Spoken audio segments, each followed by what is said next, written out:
3 வாலிப பசங்க கஞ்சா போதையில் அங்கே இருந்த சரமரியாக எல்லாம் 5 பேர் வெட்டியிருக்காங்க. 5 பேரில் என் அப்பா ஒருத்தர். சாதாரணமாக ரோட்டில் நடமாடிட்டு இருந்தவங்க, அங்கே பக்கத்தில் இருந்தவங்க வியாபாரத்தை முடிச்சுட்டு வந்துட்டு இருந்தார். பணம் கேட்டார், பணத்தையும் கொடுத்துட்டாங்க. பணத்தை கொடுத்தும் அடித்து மண்டையில் வெட்டு, எல்லாருக்கும் மண்டையில் வெட்டு, கையில் வெட்டு, அவங்கவுங்க எல்லாருக்கும் நிறைய அடிபட்டு.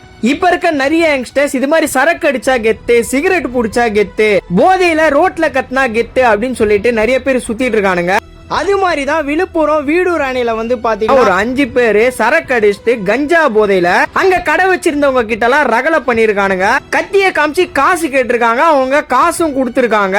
இருந்தும் அவனுங்க வச்சிருந்த பாட்டிலால அவருடைய தலையிலே அடிச்சிருக்கானுங்க. அவருடைய கடையும் உடைச்சிருக்கானுங்க. இன்னொருத்தரும் கடை வச்சிருந்திருக்காரு போல, அவரை கத்தியாலேயே வெட்டி இருக்கானுங்க. அவரு கடையும் உடைச்சிருக்கானுங்க. இது எல்லாத்தையும் ஒருத்தர் அங்க வீடியோ எடுத்துட்டு இருந்திருக்காரு. இவ்வளவும் பண்ணிட்டு அவனுங்க எஸ் ஆயிடுறானுங்க. அதுக்கப்புறம் இப்போ அந்த 5 பேரை போலீஸ் புடிச்சிட்டாங்க. இப்ப இருக்க நிறைய யங்ஸ்டர்ஸ் கையில எப்படி கஞ்சா பொட்டல கிடைக்குது, அவனுங்க கையில எப்படி வருது, இதை யாரு சப்ளை பண்றா அப்படின்னு சொல்லிட்டு எதுவுமே தெரியல.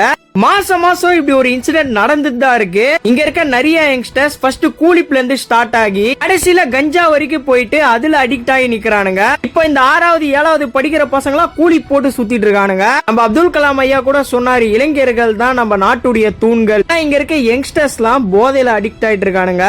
நீங்க அப்துல் கலாம் ஐயாவுடைய பர்த்டே வேற. நீங்க இதை பத்தி என்ன நினைக்கிறீங்க அப்படின்னு சொல்லிட்டு உங்களுடைய கமெண்ட்ஸை கமெண்ட்ல சொல்லுங்க. மறக்காம ஃபாலோ பண்ணி கொஞ்சம் சப்போர்ட் பண்ணுங்க.